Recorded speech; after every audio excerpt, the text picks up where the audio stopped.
Hello, my name's Hannah Maloney from Good Life Permaculture, coming to you from Nipaluna Lutruwita in Hobart, Tasmania.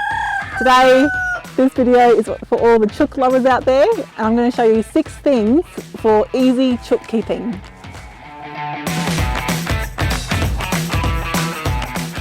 Chooks love fresh leaves. So in our garden, we grow a lot of things that we can give to our animals, especially comfrey, which is what this huge hedgerow is of here. Now in our warmer months, this grows prolifically. I cut it down every 3 to 4 weeks, and it's overdue to be cut. So I just come along here every day and I just cut up a big hunk of comfrey for them, and they just love it.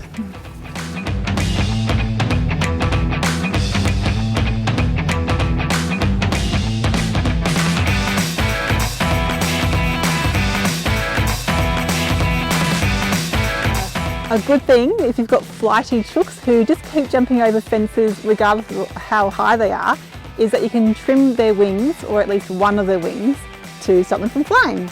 And now, just like when you get a haircut, when you cut their feathers, it doesn't hurt, so you don't have to worry about that at all. But there is some technique to it. So I've got this lovely little chookie here. We call her Brownie, along with all the other brown chooks. They're also called Brownie. But this, all you have to do is gently pull out their wing, so you can see the shape,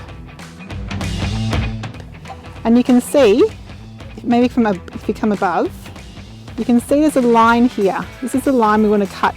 I've got some sharp, this is actually my goat toenail clippers, but they're really sharp, they're good for this too. Kind of cut in this line along here, like this. Oh. There we go. And that's it. So you can see it's quite straight, and that just means that they can't flap over the fence. That's a good hot tip. Okay. Another amazing thing is our chicken bucket feeder, which I researched online and made a version of, and it's just been a game changer for us. We used to get lots of sparrows, which are small brown birds, just swarming in and eating all the food in every type of chicken feeder I made or tried off the shelf, like an automated feeder. They just work out how to use them. But this is a simple bucket feeder where you get a bucket, hang it off a thing, and the chickens come down. If you come closer, I'll demonstrate. They won't come in here while we're here, but they come and peck this toggle, and then little bits fall onto the ground, which they then pick up and eat.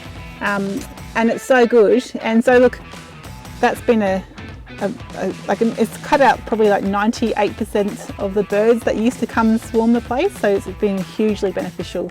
And some people ask, oh, why have you put this thing up here, this little mesh lid? It's to stop our chickens jumping out, because it's quite a low fence. They can just come on and off. It's like a little lid thing, so it's easy. A good chook house will make your life a lot easier.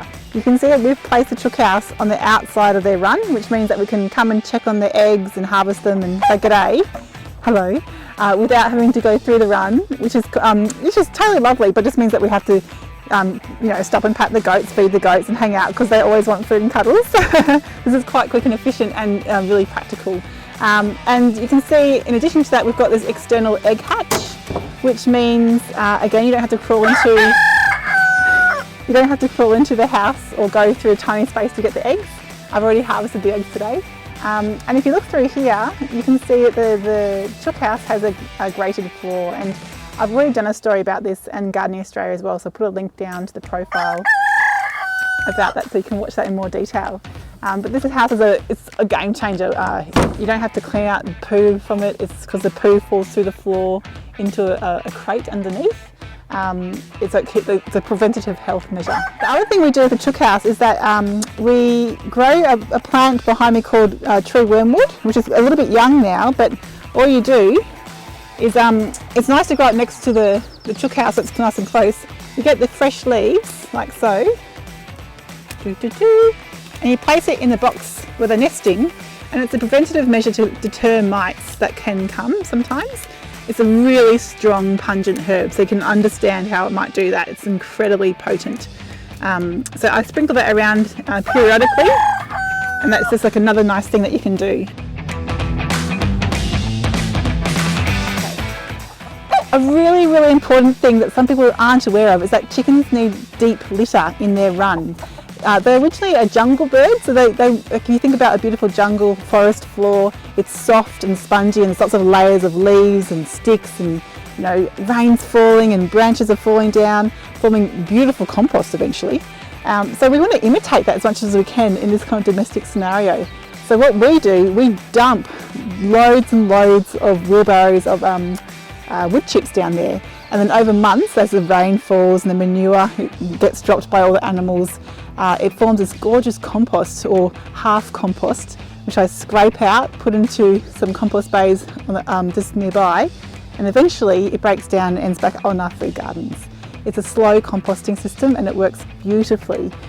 So things that you could also use instead of wood chips are straw, brown leaves, dried carbon material is important so it can absorb all the things. So it means that your chicken run never smells, because if it's just if it's just a chooks on earth, which eventually gets quite compacted, and of course all the poo's getting dropped and then the rain becomes really gross and stinky, which is not good for them, not good for you.